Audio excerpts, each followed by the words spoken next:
Yeah, this video is gonna go over well with folks. So about 2 months ago, I had a comment exchange with the Peach on her video about Cat Black and Milo Stewart. Now, all three of those folks have great content on their channels, and they're really great subscription choices. Anyway, I asked Peach in the comment section how, in her eyes, she came to the conclusion that Cat Black was trying to guilt trip white people. And she said, quote, that arguing racism rests upon having social and legal power rather than it being a state of mind. What she clearly stated is that, in her opinion, it's not possible for black people to be racist against white people because black people have not had the opportunity to oppress the majority.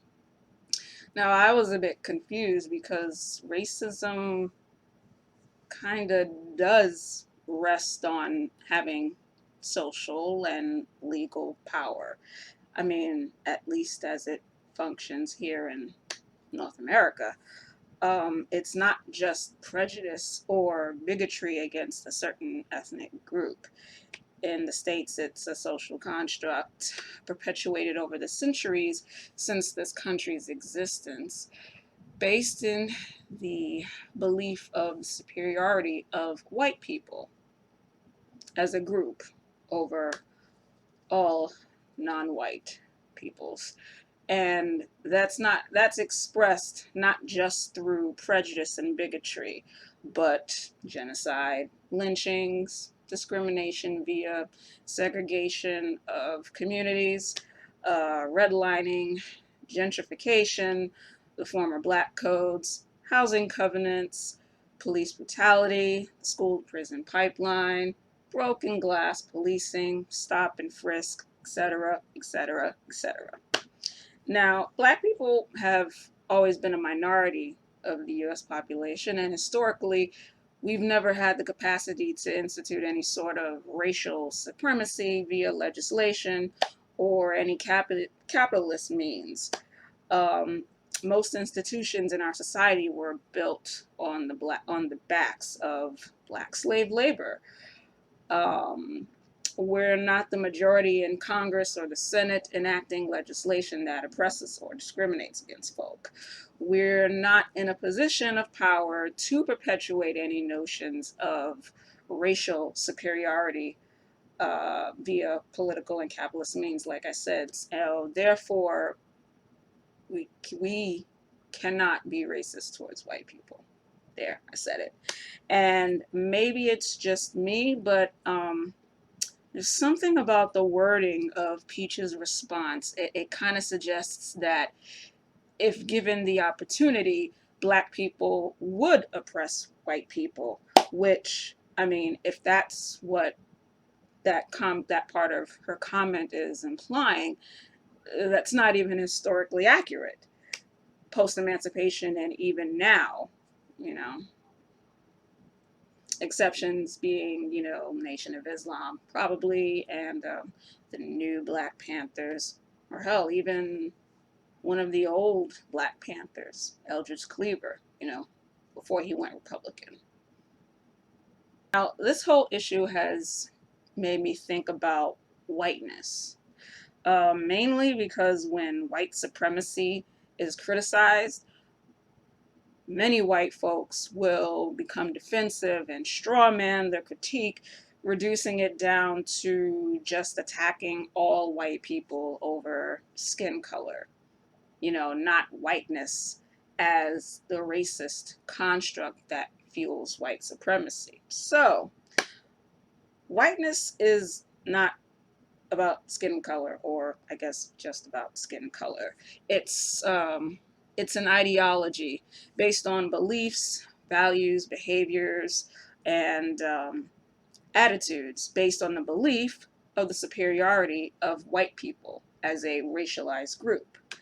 Now, this ideology, once it was perpetuated within society with ideas of race, it became a social and political construct that set the standards for European colonization of the Americas and Africa, etc. Whiteness has become, quote, a dominant cultural space with enormous political significance, with the purpose to keep others on the margin.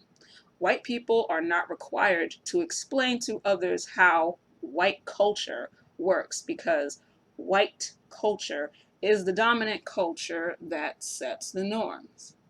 Whiteness grants white people, yes, all white people, privileges that have been normalized and naturalized for them to the point of their being invisible to them, but not to non-white people. Oh shit, I said the P word.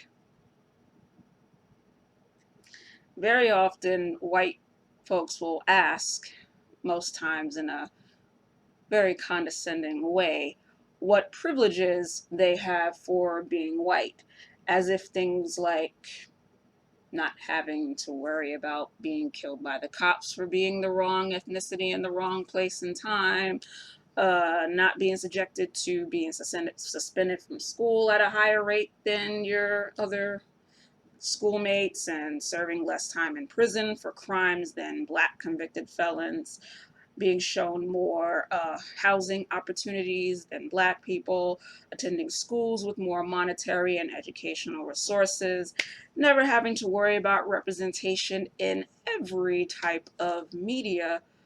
I guess those aren't enough examples.